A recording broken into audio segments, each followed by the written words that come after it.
Good evening, everyone.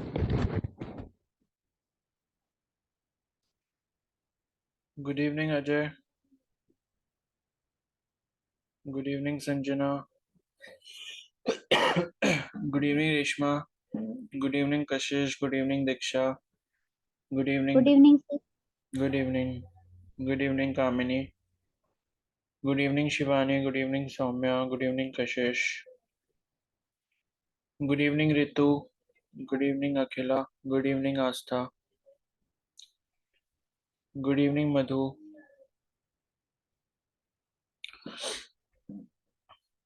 चलो start करते हैं फिर, ठीक है। तो ये वाला डेरिवेशन भेज दिया है मुझे, ठीक है।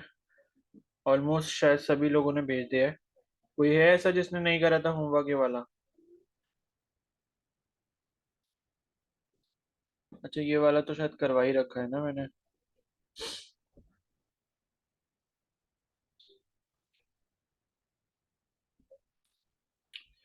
Good evening Ayush. मैंने आपको वर्कशीट भेजी है फिजिक्स वाले चैप्टर थर्मोडायनेमिक्स की। तो आप जो है उसे कर लेना, क्योंकि मोस्ट प्रोबेबली कल शायद वो चैप्टर खत्म हो जाएगा, ठीक है। तो जितने क्वेश्चन भेज दिए हैं उसमें जितना टॉपिक हम पढ़ चुके हैं, ऑलमोस्ट हमारा एक आखिरी टॉपिक रह गया है, कैरनॉट इंजन वाला। बस उसको छोड़ के बाकी हमने कर ही लिया है। तो जितने भी नंबर ऑफ क्वेश्चंस हैं उनको आज से ही करना स्टार्ट कर दो, ठीक है। फिर मे बी परसों उसका डाउट सेशन रहेगा, अगर वो कल चैप्टर खत्म हो जाता है, ठीक है ना। तो टोटल जो है 1 to 68 आपको करने हैं, 68 टोटल क्वेश्चन है इसमें। ओके। तो 60 तक तो आप कर ही सकते हो। 60 तक अगर ना भी करो तो 50 तक तो कर लेना, क्योंकि अभी हीट इंजन रेफ्रिजरेटर ये नहीं पड़ा है। अब पता नहीं इस बुक में है या नहीं है, देख लेता हूँ एक बार। इसमें इन्होंने शायद हटा दिया है क्या टॉपिक।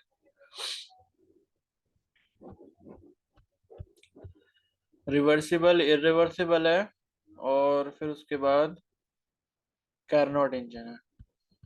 अच्छा। तो इन्होंने जो है नई वाली एनसीईआरटी से ये शायद टॉपिक हटा दिया है, क्योंकि पहले ये था हीट इंजन आपका, और हीट पंप और रेफ्रिजरेटर, ये तीनों थे, ठीक है। तो अभी फिर ये जो आपका टॉपिक नंबर 4 दिया है ना वर्कशीट में, क्वेश्चन नंबर 51 से 60 तक 10 क्वेश्चन, इनको आप छोड़ देना, ये आपने नहीं करने हैं, ठीक है। बाद में जरूरत लगती है अगर, तो फिर हम इसको लास्ट में अलग से टॉपिक को कर लेंगे। अभी आप इसको छोड़ देना, ये जो क्वेश्चंस हैं, क्योंकि टॉपिक एनसीईआरटी से तो हट चुके हैं फिजिक्स में से, ठीक है ना।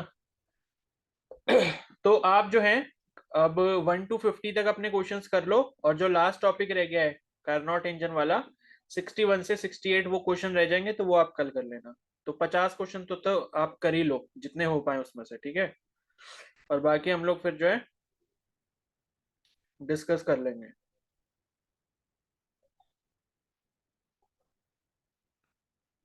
चलो फिर स्टार्ट करते हैं। तो केमिस्ट्री में कल हमने एक डेरिवेशन किया था, जिसमें हमने वर्क डन की कैलकुलेशन की थी, किसमें? रिवर्सिबल प्रोसेस में। रिवर्सिबल प्रोसेस देखा था हमने, क्या होता है, बहुत ज्यादा स्लो प्रोसेस होता है, ठीक है। और अब इसके बाद जो नेक्स्ट हमारा टॉपिक है वो है फ्री एक्सपेंशन। ओके। तो फ्री एक्सपेंशन का मतलब आप बेसिकली समझते क्या हो, कि कोई अगर गैस जो है वो फ्रीली एक्सपैंड कर रही है, ठीक है। मतलब फ्री एक्सपेंशन का बेसिकली मतलब क्या होता है, expansion of a gas in vacuum is called free expansion. कहने का मतलब ये है कि मान लो अगर आपके पास सिलेंडर में गैस है, ठीक है। आपके पास एक सिलेंडर पिस्टन का अरेंजमेंट है, सपोज यहां पर मैं बना देता हूं। ये आपके पास एक सिलेंडर है, ठीक है। और इसमें आपने एक, मान लो यहाँ पे क्या लगा दिया, पिस्टन लगा दिया। और ये पिस्टन जो है वो फ्रीली मूवेबल है।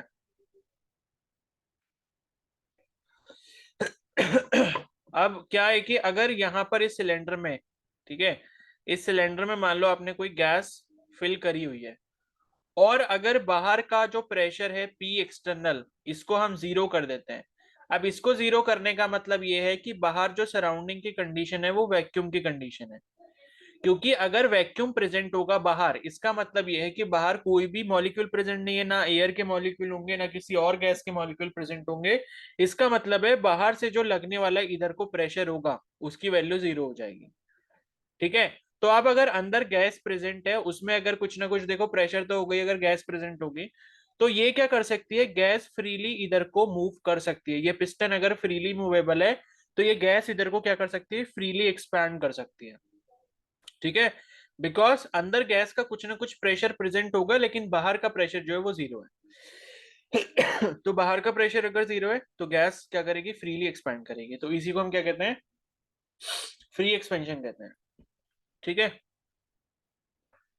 तो अब उसके बाद है no work is done during free expansion of an ideal gas whether the process is reversible और इरिवर्सिबल। ठीक है, तो यहाँ पे जो वर्क होता है वो आपका कोई भी वर्क डन नहीं होता है फ्री एक्सपेंशन के केस में। ठीक है, तो अगर आप कोई भी आइडियल गैस ले रहे हो और वहां पे जो है मतलब आपका कोई भी वर्क डन नहीं होगा, क्योंकि आपको पता है वर्क डन का जो फॉर्मूला है वो क्या है, पी इंटू डेल्टा वी है। और जब प्रेशर ही कोई नहीं है, प्रेशर की वैल्यू अपने 0 कर दी, तो वर्क डन की वैल्यू क्या हो जाएगी, 0 हो जाएगी। तो ये इसका इंपॉर्टेंट पॉइंट है। ठीक है, तो फ्री एक्सपेंशन के केस में वर्क डन जो होता है वो क्या होता है, 0 होता है। उसके बाद है, और ये दोनों ही केसेस में रहेगा, चाहे वो रिवर्सिबल का केस हो, रिवर्सिबल प्रोसेस का, या इरिवर्सिबल का हो। तो now we can write equation 6.1 in number of ways depending on the type of process. ठीक है, तो ये जो ऊपर आपको इक्वेशन इन्होंने दी है 6.1 कौन सी वाली है,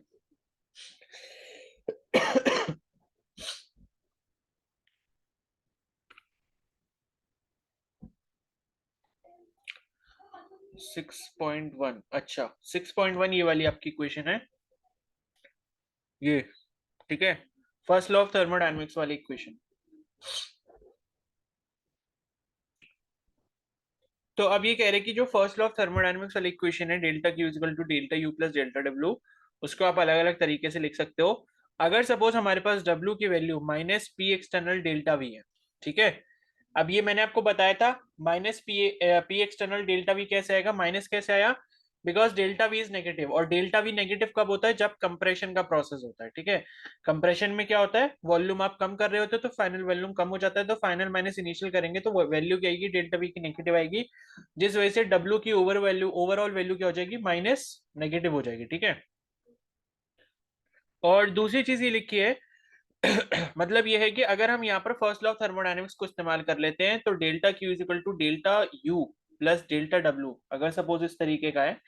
ठीक है, तो आपका जो है ये एक्सप्रेशन बन जाएगा। आपने क्या करा, डब्ल्यू की वैल्यू जो है minus P external delta view आपने इसमें रख दी। ठीक है, तो इसमें जो है आपने डब्ल्यू की वैल्यू रख दी, और क्यू के आपके पास अगर है तो आप इसको यू के टर्म्स में लिख सकते हो, बिकॉज यू क्या हो जाएगा, क्यू माइनस डब्ल्यू हो जाएगा। ठीक है, डेल्टा यू इक्वल टू क्या हो जाएगा, क्यू माइनस डब्ल्यू हो जाएगा। और डब्ल्यू की वैल्यू आपको पता है क्या होती है, P external into delta we है या डीवी है। ठीक है, जो भी है, तो आपने डेल्टा यू को जो है चेंज इन इंटरनल एनर्जी को ऐसे करके लिख लिया। अब उसके बाद है if a process is carried out at constant volume, तो अगर यहाँ पर वॉल्यूम कांस्टेंट हो जाता है, ठीक है, ये आप पढ़ भी चुके हो अपने फिजिक्स वाले चैप्टर में, कि डेल्टा वी अगर 0 है यानी कि आइसोकोरिक प्रोसेस हो रहा है। तो आइसोकोरिक प्रोसेस अगर होगा, अगर डेल्टा वी आपका 0 हो गया, तो डेल्टा वी 0 होने का मतलब क्या है, कि ये जो आपको पूरा का पूरा एक्सप्रेशन दिख रहा है पी एक्सटर्नल डेल्टा वी, ये 0 हो जाएगा, और डेल्टा यू की जो वैल्यू मिलेगी वो आपको क्यू के बराबर मिल जाएगी। ठीक है, ये क्यू वी का मतलब ये एट कॉन्स्टेंट वॉल्यूम। ठीक है, तो the subscript V in Q V denotes that the heat is supplied at constant volume. तो ये जो हीट आपकी सप्लाई की जाएगी कांस्टेंट वॉल्यूम पे सप्लाई की जाएगी, और डेल्टा यू का जो एक्सप्रेशन है वो आपको ये मिल जाएगा। ठीक है, अब उसके बाद नेक्स्ट है isothermal and free expansion of an ideal gas. तो आइसोथर्मल कंडीशन अगर हम यहाँ पर लेंगे और उसके साथ साथ फ्री एक्सपेंशन लेंगे अगर गैस का, तो उस केस में क्या होगा कि फॉर आइसोथर्मल मतलब कि टी आपका कांस्टेंट हो गया, और expansion of an ideal gas into vacuum, तो वर्क डन यहाँ पर 0 होगा, क्योंकि अभी हमने देखा था फ्री एक्सपेंशन के केस में वर्क डन क्या होता है, 0 होता है, बिकॉज पी एक्सटर्नल आपका 0 है, क्योंकि वर्क डन की वैल्यू क्या है, P external into delta we है। तो पी एक्सटर्नल अगर 0 है वैक्यूम की अगर हम बात कर रहे हैं, तो डब्ल्यू की वैल्यू क्या हो जाएगी, 0 हो जाएगी। Also Joule determined experimentally that Q is equal to 0, therefore delta U is equal to 0. तो यहाँ पर क्या है कि अगर ये फ्री एक्सपेंशन का केस हो रहा है तो यहाँ पर जो आपका चेंज इन हीट है वो भी आपका 0 के बराबर होगा, ठीक है, ऐसा एक्सपेरिमेंटली देखा गया है। और इस वजह से जो आपका फर्स्ट लॉ ऑफ थर्मोडायनेमिक्स है, जो कि delta U is equal to Q plus W है, तो डेल्टा यू भी क्या हो जाएगा आपका 0 के बराबर हो जाएगा, बिकॉज डब्ल्यू 0 है और क्यू भी 0 है, तो change in internal energy delta U भी जो है वो आपका 0 हो जाएगा, ठीक है। तो equation 6.1 delta U is equal to Q plus W can be express for isothermal irreversible and reversible changes as follows. तो अगर हम आइसोथर्मल इरिवर्सिबल चेंज यहाँ पर ले रहे हैं तो Q की जो वैल्यू है वो माइनस डब्ल्यू के बराबर हो जाएगी, that is P external into delta we, ठीक है। तो इसका बेसिकली मतलब यहाँ पर ये है कि अगर कोई भी आइसोथर्मल इरिवर्सिबल चेंज है, यानी कि आप कोई भी ऐसा प्रोसेस कर रहे हो जो कि कांस्टेंट टेम्परेचर पे हो रहा है और वो इरिवर्सिबल है, ठीक है, तो उस केस में Q की जो वैल्यू है वो माइनस डब्ल्यू के बराबर हो जाएगी। इसका मतलब ये है कि आपने बेसिकली करा क्या कि आइसोथर्मल कंडीशन ली है, ठीक है। आइसोथर्मल कंडीशन का मतलब क्या है कि डेल्टा टी की वैल्यू 0, अगर डेल्टा टी 0 होता है तो डेल्टा यू भी 0 होता है, ये हमने सुबह भी पढ़ा था, ठीक है, कि अगर चेंज इन टेम्परेचर 0 के बराबर होगा तो चेंज इन इंटरनल एनर्जी भी 0 के बराबर होगा, क्योंकि टेम्परेचर चेंज अगर नहीं है इसका मतलब इंटरनल एनर्जी भी चेंज नहीं होगी। तो इसमें अगर आप फिर से लगाओगे अपना फर्स्ट लॉ ऑफ थर्मोडायनेमिक्स तो वहां से आपको Q की जो वैल्यू है वो W के बराबर मिल जाएगी, क्योंकि डेल्टा U तो 0 हो गया, और Q की जो वैल्यू वो इतनी हो जाएगी P external into delta V, that is V final minus V initial. और उसी तरीके से अगर हम यहाँ पर आइसोथर्मल रिवर्सिबल चेंज लेते हैं तो यहाँ पर डिफरेंस क्या आएगा, ठीक है, Q की वैल्यू जो है माइनस डब्ल्यू के बराबर हो जाएगी और ये आपका NRT log V final upon V initial के बराबर हो जाएगा। अब ये वाला फॉर्मूला कैसे आया, ये वाला वही फॉर्मूला है जो हमने यहाँ पर डिराइव किया था रिवर्सिबल प्रोसेस के लिए वर्क डन, ठीक है। तो ये आप देख सकते हो ऊपर रिवर्सिबल प्रोसेस के लिए जो वर्क डन हमने कैलकुलेट किया था, कहाँ गया,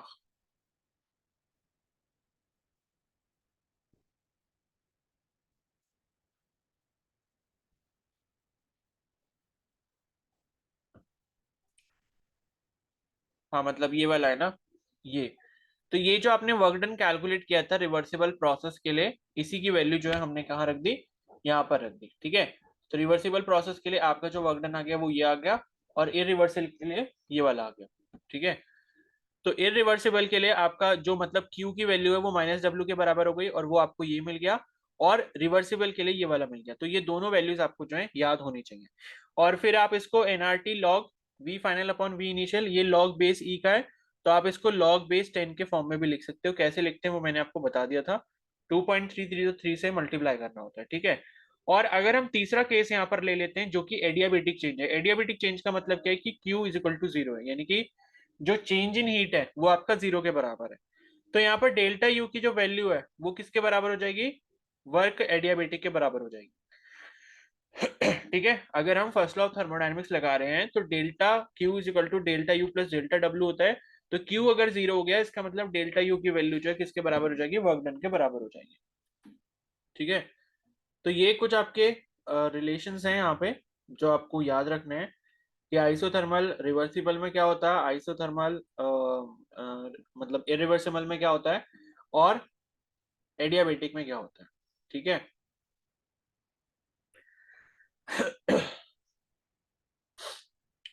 अब इसके बाद यहाँ पर एक एग्जांपल आपको दिया हुआ है प्रॉब्लम, ठीक है, तो इसे आप देख सकते हो कैसे सॉल्व किया है। तो इसमें ये दिया है कि 2 liters of an ideal gas at a pressure of 10 atm expends isothermally into vacuum until it's total volume is 10 litre. तो पहले जो इनिशियल वॉल्यूम है गैस का कितना है, 2 लीटर के बराबर है, बाद में एक्सपैंड होने के बाद इसका वॉल्यूम कितना हो चुका है, 10 लीटर हो चुका है। कंडीशन कौन सी दी है, आइसोथर्मल एक्सपेंशन की कंडीशन दी है, ठीक है। और ऊपर से यहां पर क्या लिख दिया, आइडियल गैस लिख दिया। अब आइडियल गैस कैसा प्रोसेस करेगी, रिवर्सिबल वाला करेगी, ठीक है ना। तो उसके बाद है how much heat is absorbed and how much work is done in the expansion. तो आपसे पूछा कि भाई हीट यहाँ पर कितनी एब्जॉर्ब हुई है और कितना वर्क डन यहाँ पर हुआ है, ठीक है। तो अब इसको कैसे कर लेंगे, तो Q की जो वैल्यू है वो किसके बराबर हो जाएगी, माइनस डब्ल्यू के बराबर हो जाएगी, जो कि आपका P external into delta V के बराबर हो जाएगा। और यहाँ पे जो है ये इन्होंने क्या किया है, अच्छा ठीक है, तो ये तो आइसोथर्मल एक्सपेंशन है, तो बाहर से एक्सटर्नल प्रेशर की वैल्यू तो जीरो है और चेंज इन वॉल्यूम तो 8 के बराबर आता है, तो ये तो जीरो हो जाएगा, तो नो वर्क डन होगा, बिकॉज यहाँ पर क्या हुआ है, आपका जो एक्सपेंशन हुआ है वो कैसा एक्सपेंशन है, आइसोथर्मल एक्सपेंशन है, ठीक है, फ्री एक्सपेंशन हो रहा है। ओके, तो उसके बाद यहाँ पर दूसरी चीज दी है कि अच्छा नेक्स्ट एग्जांपल आ गया फिर, तो यहाँ पर नो हीट इज अब्सॉर्ब आ जाएगा और यहाँ पर वर्क डन जो है वो आपका कुछ भी नहीं होगा, जीरो के बराबर हो जाएगा, ठीक है। तो बेसिकली एक जो एक आपका केस दिया था, कौन सा दिया था, फ्री एक्सपेंशन का केस दिया था। तो फ्री एक्सपेंशन में वैसे ही आपको पता है जो वर्क डन होता है वो कितने के बराबर होता है, जीरो के बराबर होता है। ठीक है, और ये जो आपको प्रेशर दिया है ना, ये गैस का प्रेशर दिया है। बाहर के प्रेशर के बारे में आपको यही बोला है कि वैक्यूम है बाहर, तो बाहर अगर वैक्यूम है तो आपको यहाँ पर जो वर्क डन निकालना है ना, तो वो आप पी एक्सटर्नल से निकालोगे, और पी एक्सटर्नल की जो वैल्यू वो आपको जीरो के बराबर दी है, ठीक है। तो इसलिए वर्क डन जीरो हो जाएगा और कोई भी हीट यहाँ पर एब्जॉर्ब नहीं हुई है। ओके, नेक्स्ट क्वेश्चन है, consider the same expansion but this time against a constant external pressure of 1 ATM. तो अब इन्होंने बाहर एक एटीएम का प्रेशर दे दिया है, तो बस सेम चीज हो जाएगी, बस पी एक्सटर्नल की जगह अब यहाँ पर 1 से मल्टीप्लाई कर दोगे, तो 8 लीटर एटीएम, ये जो है इतनी क्वांटिटी ऑफ हीट जो है वो यहाँ पर सप्लाई होगी, ठीक है। उसके बाद फिर से वही सेम चीज दी है, consider the same expansion to a final volume of 10 litre conductor reversibly. तो अगर रिवर्सिबल कंडीशन आपको दी है, ठीक है, तो उस केस में आप Q का जो फॉर्मूला है वो आपका 2.303 वाला लगा दोगे, जिसमें log V final upon V initial हो जाएगा। तो ये आप कैलकुलेट कर लोगे, इसकी वैल्यू वैसे क्वेश्चंस में दी होती है लॉग की वैल्यू, तो वो आपको बस सब्स्टिट्यूट कर देनी होती है। तो इससे आंसर जो है वो आपका कितना आ गया, 16.1 लीटर एटीएम आ गया, ठीक है। तो ऐसे जो है आपको बस इंपॉर्टेंट जो चीजें हैं वो यहाँ पर यही है, ये जो 3 पॉइंट्स है कि आइसोथर्मल रिवर्सिबल में क्या होगा, आइसोथर्मल रिवर्सिबल में क्या होगा हीट, और एडियाबेटिक में क्या होगा, ठीक है। बस ये 3 चीजें आपको यहाँ पर ध्यान रखनी है, ठीक है। तो इतनी चीजें आपको क्लियर हो गई हैं। Yes sir. Yes sir.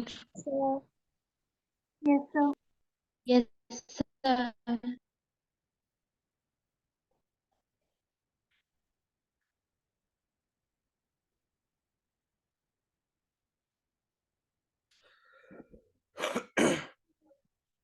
उसके बाद नेक्स्ट है यहाँ पे एंथैल्पी, ठीक है।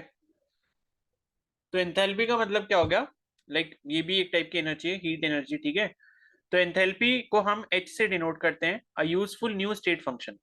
तो ये भी क्या है, आपका एक स्टेट फंक्शन है, जैसे आपका प्रेशर है, वॉल्यूम है, टेम्परेचर है, ठीक है, और इंटरनल एनर्जी है, वैसे ही आपका एंथैल्पी भी क्या होता है, स्टेट फंक्शन होता है। तो we know that the heat absorbed at constant volume is equal to the change in the internal energy, that is delta U is equal to Q V. तो अगर हम यहाँ पर कांस्टेंट वॉल्यूम की बात करते हैं, कांस्टेंट वॉल्यूम का मतलब कि चेंज इन वॉल्यूम जो है डेल्टा वी, वो आपका जीरो के बराबर है, तो जीरो के बराबर अगर ये होगा तो यहाँ पे जो वर्क डन की वैल्यू हो जाएगी वो क्या हो जाएगी, जीरो के बराबर हो जाएगी। अभी हम पढ़कर आए हैं, ठीक है, आइसोगोरिक प्रोसेस में वर्क डन कितना होता है, जीरो होता है। ओके, तो उस केस में डेल्टा यू की जो वैल्यू है वो आपके क्यू के बराबर हो जाएगी, यानी कि जितनी आप हीट दोगे वो सारी के सारी किस में इस्तेमाल हो जाएगी, चेंज इन इंटरनल एनर्जी में यूज हो जाएगी। But most of chemical reactions are carried out not at constant volume, but in flask or test tube under constant atmospheric pressure. तो ये बोल रहे हैं कि भाई काफी सारी जो केमिकल रिएक्शन होती है वो आपकी कांस्टेंट वॉल्यूम पे ना कंडक्ट करके बल्कि कांस्टेंट एटमॉस्फेरिक प्रेशर पे कंडक्ट की जाती है। तो we need to define another state function which may be suitable under this condition. तो अब हम बात जो कर रहे हैं एंथैल्पी की, ये आपकी किस चीज के लिए, अगर हम एटमॉस्फेरिक मतलब अगर हम कांस्टेंट प्रेशर की बात कर रहे हैं तो उस पर्टिकुलर कंडीशन के लिए। तो वी में राइट इक्वेशन 6.1, ये आपकी वही वाली इक्वेशन है फर्स्ट लॉ ऑफ थर्मोडायनेमिक्स की, delta U is equal to Q minus P delta V इन्होंने लिख दिया एट कांस्टेंट प्रेशर, ठीक है। तो यहाँ पे ये जो क्यूपी इन्होंने लिखा है, क्यूपी आपका क्या है, heat absorb by the system at constant pressure, यानी कि कांस्टेंट प्रेशर पे जो हीट एडिशन हुआ होगा सिस्टम में उसको क्यूपी से डिनोट किया गया है। And minus P delta we represent expansion work done by the system. तो ये जो पी डेल्टा वी है ये आपको पता वर्क डन की वैल्यू है, और कौन सा वाला वर्क डन, एक्सपेंशन वाला वर्क डन होगा, ठीक है। तो let us represent the initial state by subscript 1 and final state by 2. तो we can rewrite the above equation as, तो अब यहाँ पर क्या करें कि दो आपने स्टेट ले लिए हैं, इनिशियल स्टेट को आपने मतलब P1 V1 T1 और U1 उसकी इंटरनल एनर्जी हो गई, और P2 V2 T2 और U2, ये इसका क्या हो गया, फाइनल वाला पार्ट हो गया, ठीक है। तो मान लो आप कोई प्रोसेस करवा रहे हो एंड वहां पे क्या है कि तो ये वाली जो इक्वेशन हो जाएगी कैसे हो जाएगी, ये जो डेल्टा यू लिखा है, ठीक है, ये डेल्टा यू क्या हो जाएगा, U2 माइनस U1 हो जाएगा, final internal energy minus internal energy, ठीक है। और उसके बाद ये QP जो है वो ऐसे ही रहेगा, ये वाला जो है, ठीक है। तो और डेल्टा V की जो वैल्यू है वो कितनी हो जाएगी, V2 माइनस V1 हो जाएगी।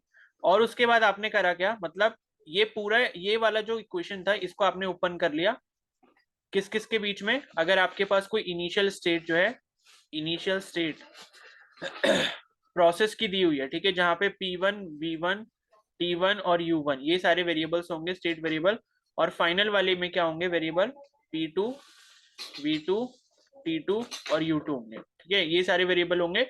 तो उसके टर्म्स में आपने क्या करा, ये वाली इक्वेशन को एक्सपैंड कर लिया। तो डेल्टा यू क्या हो जाएगा, U2 माइनस U1 हो जाएगा इनिशियल से फाइनल के लिए। और QP तो आपका वैसे ही रहेगा क्योंकि QP क्या है, हीट एब्जॉर्ब्ड है, ठीक है, heat absorbed at constant pressure. तो हीट तो एक ही बार एब्जॉर्ब होगी, हीट में तो ऐसा है नहीं, ऐसा नहीं है कि Q1 और Q2 हो जाएगा, ठीक है। और उसके बाद यहाँ पर डेल्टा V जो है वो क्या हो जाएगा, V2 माइनस V1 हो जाएगा। तो इतना जो है वो हमने इस इक्वेशन को एक्सपैंड करके लिख लिया। और उसके बाद इन्होंने क्या करा है, इस इक्वेशन को रीअरेंज करा है। अब रीअरेंज करा कैसे है, बेसिकली इन्होंने क्या करा, ये जो राइट साइड में आपको V2 माइनस V1 दिख रहे हैं इसको P से मल्टीप्लाई कर लिया। तो ये क्या हो जाएगा, PV2 माइनस PV1 हो जाएगा, ठीक है। मैं इसको यहीं पर लिख भी देता हूँ। तो ये इक्वेशन आपकी कैसे बन गई, U2 minus U1 is equal to QP minus P, ठीक है, माइनस PV2, और उसके बाद माइनस माइनस अंदर क्या हो जाएगा, प्लस हो जाएगा, और क्या बन जाएगा, PV1 बन जाएगा। अब क्या करा है कि ये जो आपका दिख रहा है ना, ये वाला जो PV2 दिख रहा है इसको आपने U2 के साथ इधर अरेंज कर दिया, और ये जो U1 वाला टर्म है इसके साथ आपने ये PV1 वाले को अरेंज कर दिया। तो ये जब आप अरेंज करोगे तो QP की आपने वैल्यू यहाँ पर निकाल ली इस तरीके से, ठीक है। तो रीअरेंजमेंट करा है बस, और कुछ नहीं करा है। तो रीअरेंजमेंट करके आपको ये वैल्यू मिल गई। और उसके बाद नेक्स्ट है, now we can define another thermodynamic function the enthalpy H, ठीक है। तो एंथैल्पी H के लिए हम यहाँ पर क्या इस्तेमाल करेंगे, कैपिटल H इस्तेमाल कर रहे हैं। H इज इक्वल टू क्या हो जाएगा, U प्लस PV हो जाएगा। यानी कि ये जो आपको एक्सप्रेशन मिला है इसी एक्सप्रेशन से हमने एक जनरलाइज रिजल्ट निकाला जो कि H is equal to U plus PV के बराबर है। ठीक है, तो ये रिजल्ट आप जो है किससे कंपेयर कर सकते हो, इससे कंपेयर कर सकते हो। ये बेसिकली जो QP है ना, QP को ही हम कैपिटल H बोल रहे हैं, यानी कि heat added at constant pressure, इसी को हम क्या बोल रहे हैं, एंथैल्पी बोल रहे हैं। और इसको आप क्या लिख रहे हो, जनरलाइज कंडीशन में लिख रहे हो U प्लस PV में। ऊपर तो U2 plus PV2 minus U1 plus PV1 लिखा है, लेकिन अगर आप उसको जनरलाइज कंडीशन बना दोगे तो U प्लस PV बन जाएगा वो, ठीक है। और अगर हम ये जो है सब्स्टिट्यूट कर दें इसमें, मतलब ये वाली जो इक्वेशन है इसमें अगर सब्स्टिट्यूट कर दें तो QP की जो वैल्यू है वो क्या हो जाएगी, H2 माइनस H1 हो जाएगी, ठीक है। अब ये कैसे हुई इसको भी समझ लो, यहां पर मैं लिख दे रहा हूं, ये QP है। और अभी आपने देखा हम जो कैपिटल H बोल रहे हैं, एंथैल्पी जो बोल रहे हैं वो किसको बोल रहे हैं, U प्लस PV को बोल रहे हैं। ये हमारा एंथैल्पी का जनरलाइज एक्सप्रेशन है। तो QP की वैल्यू, ये जो इक्वेशन आपको 6.6 वाली दिख रही है, ये इक्वेशन कैसे बन जाएगी, ये U2 प्लस PV2 जो है वो आपका H2 बन जाएगा, यानी कि एंथैल्पी सेकंड वाली स्टेट की, माइनस U1 प्लस PV1 जो है वो आपका किसका बन जाएगा, एंथैल्पी ऑफ इनिशियल स्टेट। तो ये आपका H2 माइनस H1 हो गया। और इसी को आपने क्या लिख सकते हैं, डेल्टा H लिख सकते हैं। तो यही जो है ये आपका यहाँ पर लिखा हुआ, ठीक है। तो ये QP जो है वो आपका डेल्टा H के बराबर आ गया। तो अब यहाँ पर क्या आया कि ऑल दो Q is a path dependent function, Q तो आपको पता है कि भाई पाथ डिपेंडेंट फंक्शन होता है, ठीक है, ये आप ऑलरेडी पढ़ चुके हो कि Q जो है वो पाथ पर डिपेंड करता है कि किस तरीके से आप हीट ऐड कर रहे हो। तो H is a state function but because it depends on you. तो H जो है यानी कि एंथैल्पी जो है वो आपका स्टेट फंक्शन है। और जितने भी स्टेट फंक्शन होते हैं, ये स्टेट वेरिएबल्स होते हैं, वो सिर्फ और सिर्फ इनिशियल और फाइनल पॉइंट पे डिपेंड करते हैं, ना कि पाथ पे डिपेंड करते हैं, ठीक है, पाथ इंडिपेंडेंट होते हैं। तो H जो है वो आपका स्टेट फंक्शन है बिकॉज ये किस पर डिपेंड कर रहा है, U पर डिपेंड कर रहा है। कैसे कर रहा है, ये ऊपर इक्वेशन लिखी है H is equal to U plus PV वाली, ठीक है। और एंड P एंड V, तो U पर डिपेंड कर रहा है, P पर डिपेंड कर रहा है और V पर डिपेंड कर रहा है। जो कि सारे के सारे आपके क्या है, स्टेट फंक्शन है। तो U प्लस पीवी में आप देखोगे तो U जो है इंटरनल एनर्जी, वो आपको पता है स्टेट फंक्शन होता है। P प्रेशर जो है वो भी स्टेट फंक्शन होता है, और V जो वॉल्यूम है वो भी आपका स्टेट फंक्शन होता है। तो हमने कल एक चीज ये भी पढ़ी थी कि अगर भाई आप दो उसका स्टेट वेरिएबल्स का प्रोडक्ट निकाल रहे हो, या एक स्टेट वेरिएबल या एक दूसरी क्वांटिटी का क्या निकाल रहे हो, प्रोडक्ट निकाल रहे हो, या किसी दो स्टेट वेरिएबल्स का एडिशन कर रहे हो, तो रिजल्ट जो आपको मिलता है क्वांटिटी, वो भी एक स्टेट फंक्शन या स्टेट वेरिएबल बन जाता है। ठीक है, तो ये जो 6.7 वाली इक्वेशन है, इसमें u प्लस पीवी ये तीनों के तीनों क्या है, स्टेट फंक्शन है। तो इनका जो प्रोडक्ट और एडिशन है या सम है, वो आपको h जो दे रहा है कैपिटल H, तो ये h भी क्या होगा, स्टेट फंक्शन हो जाएगा। तो therefore delta H is independent of path, और इस वजह से डेल्टा H भी जो है मतलब चेंज इन एंथैल्पी, वो आपका क्या हो गया, इंडिपेंडेंट ऑफ पाथ हो गया, क्योंकि ये क्या है, एक स्टेट फंक्शन है। Hence QP is also independent of path.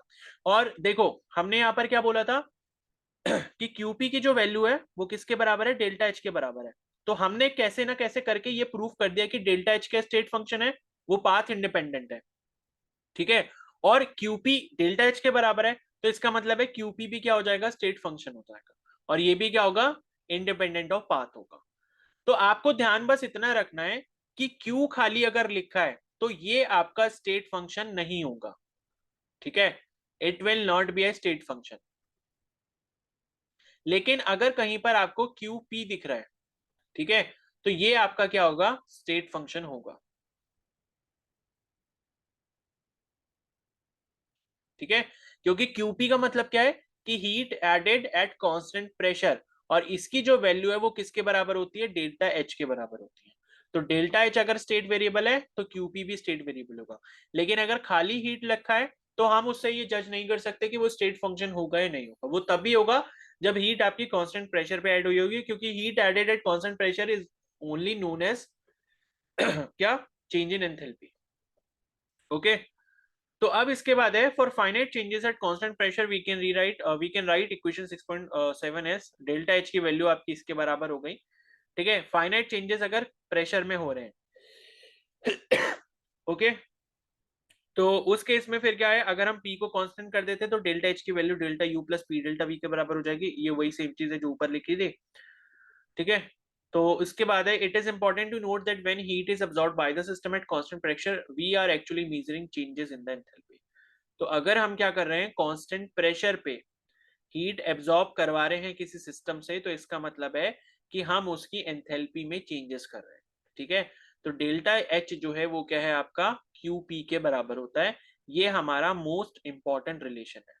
तो एंथैल्पी बेसिकली होता है क्या है, change in enthalpy, heat added at constant pressure. यानी कि जितनी अमाउंट ऑफ हीट आप ऐड करोगे कहां पर, कांस्टेंट प्रेशर पे, तो उतनी हीट जो है वो आपकी एंथैल्पी में चेंज लेकर आएगी। ओके, एंड उसके बाद है कि delta H is negative for exothermic reaction. तो एक्सोथर्मिक का मतलब क्या है कि कोई भी अगर आपकी केमिकल रिएक्शन चल रही है और उसमें से हीट अगर रिलीज होती है, तो उस केस में डेल्टा H की वैल्यू क्या होगी, नेगेटिव होगी। ठीक है, और डेल्टा H की वैल्यू नेगेटिव होगी कैसे, क्योंकि कल ही हमने एक चीज पढ़ी थी कि भाई Q हो या फिर आपका वर्क डन हो, हीट हो या वर्क डन हो, अगर ये क्या हो, पॉजिटिव हो, पॉजिटिव, ये अगर क्या हो, पॉजिटिव हो, तो मैंने आपको बताया था कि यहाँ पर क्या होता है, ऑन द सिस्टम होता है। यानी कि वर्क डन अगर पॉजिटिव है, इसका मतलब it is done on the system. Q अगर पॉजिटिव है तो it is applied on the system. तो ये ओ वाला मैंने आपको रिलेशन बताया था कि सब में अगर ओ आ रहा है तो उसका मतलब कि ऑन द सिस्टम होगा। ठीक है, और अगर नेगेटिव हो जाए, तो क्यू अगर नेगेटिव आ रहा है, नेगेटिव का मतलब क्या है, heat is released by the system.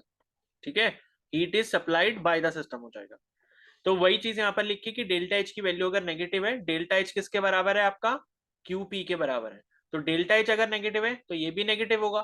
ठीक है, ये अगर नेगेटिव नेगेटिव है तो इसका मतलब क्या है कि यहाँ पर हीट क्या होगी, रिलीज होगी, हीट सप्लाई की जाएगी सिस्टम से। और ये किसके लिए होगा, एक्सोथर्मिक रिएक्शन के लिए होगा। तो which evolve heat during the reaction, and delta H is positive for endothermic reaction. तो डेल्टा H उसी तरीके से क्या हो जाएगा, एंडोथर्मिक रिएक्शन के लिए पॉजिटिव हो जाएगा।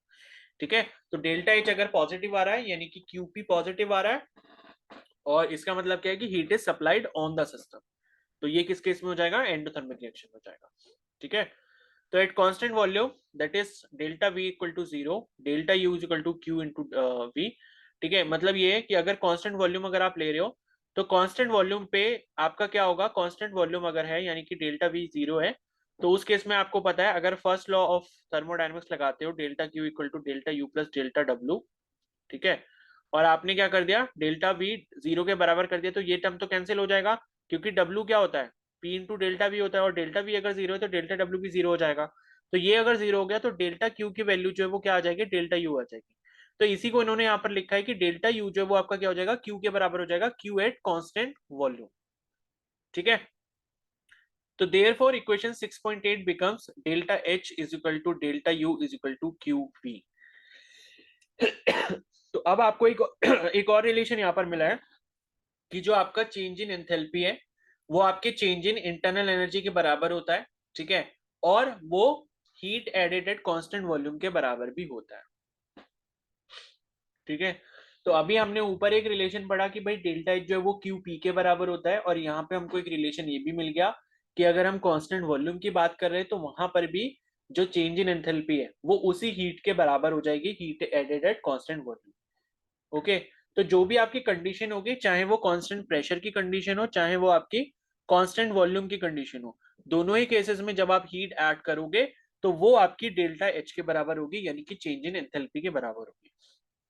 The difference between delta H and delta U is not usually significant for system consisting of only solid and or liquid. Solid and liquids do not suffer any significant volume changes upon heating. ठीक है, तो ये कह रहे हैं कि भाई अगर आप यहाँ पर डेल्टा एच और डेल्टा यू की अगर आप बात कर रहे हो यहाँ पे, तो ये आपके सिर्फ सॉलिड या फिर सिर्फ लिक्विड के लिए इतने ज्यादा इंपॉर्टेंट नहीं होते। मतलब इतना ज्यादा इनको कंसीडर करना वो नहीं है, जरूरी नहीं है। ठीक है, क्यों जरूरी नहीं है, बिकॉज सॉलिड और लिक्विड में जो है आपके कोई भी सिग्निफिकेंट वॉल्यूम चेंजेस ज्यादा देखने को नहीं मिलते। क्योंकि सॉलिड सॉलिड की अगर आप हीटिंग कर रहे हो या कुछ भी कर रहे हो, ठीक है, उसमें कोई रिएक्शन करवा रहे हो या लिक्विड की कुछ भी करवा रहे हो, तो वहां पर वॉल्यूम में इतने चेंजेस देखने को नहीं मिलते जितने आपको गैसेस में देखने को मिलते हैं। ठीक है, तो इसी वजह से लिखा है कि डेल्टा एच और डेल्टा यू में कोई भी ज्यादा बड़ा डिफरेंस यहाँ पर नहीं देखने को मिलता। और उसके बाद है the difference however become significant when gases are involve. तो जब गैसेस प्रेजेंट होती है किसी भी केमिकल रिएक्शन में, तो वहां पे क्या होता है, वॉल्यूम तेजी से बढ़ता है या घटता है, क्योंकि अगर आप हीट करोगे, हीट करने से क्या होगा, प्रेशर बढ़ेगा, प्रेशर बढ़ने से क्या होगा, मतलब आपका वॉल्यूम कम होगा। ठीक है, तो मतलब ये है कि जो भी चीजें हो रही हैं वो आपके गैसेस से सबसे ज्यादा रिलेशन रखती हैं। तो उसके बाद फिर एक ये आपको नीचे इसका फिर से एक डेरिवेशन दिया हुआ है। ठीक है, तो उसको अभी कर लेंगे। अभी आप बस इतना बता दो कि यहाँ तक आपको क्लियर हो गया नहीं हो गया, एंथैल्पी के बारे में आपको समझ आ गया। Yes, sir. Yes, sir. Yes, sir. ठीक है, Yes, sir. तो डेल्टा एच जो है वो आपका क्यूपी और क्यूबी दोनों के बराबर होगा। अगर आप हीट कांस्टेंट वॉल्यूम पे ऐड कर रहे हो तब भी उस डेल्टा एच के बराबर होगा, और अगर क्यू कांस्टेंट प्रेशर पे ऐड कर रहे हो क्यूपी, तो वो उसके बराबर भी होगा। ठीक है, तो ये जो है ये आपका एंथैल्पी का कॉन्सेप्ट है। जब न्यूमेरिकल करोगे तो आपको और अच्छे से समझ आ जाएगा।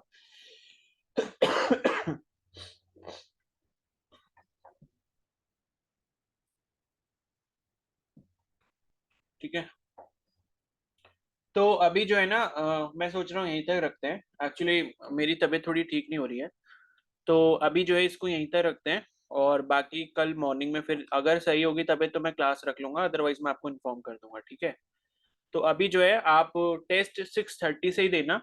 ठीक है, टेस्ट की टाइमिंग को चेंज नहीं करते, तो टेस्ट जो है वो आप 6:30 से ही दे लेना। तो ध्यान रखना 6:30 से अभी आपका टेस्ट होगा, और इसके बाद अभी सेकंड जो सेशन है वो अभी मैं नहीं ले पाऊंगा। ठीक है, तो इतना आप रिवाइज कर लेना, और बाकी जो आपको मैंने क्वेश्चंस दे दिए हैं वो क्वेश्चन जरूर कर लेना। ठीक है, जो मैंने आपको वो दिए ना वर्कशीट, वो कर लेना, और बाकी अपना चैप्टर जो है रिवाइज कर लो। अभी आधा घंटा है आपके पास, तो आधे घंटे में रिवीजन वगैरह कर लो जो आपका थर्ड वाला चैप्टर है। ठीक है, okay, thank you for your wishes. ठीक है, थैंक्स फॉर योर कंसर्न। तो अब आप लीव कर सकते हो। ठीक है,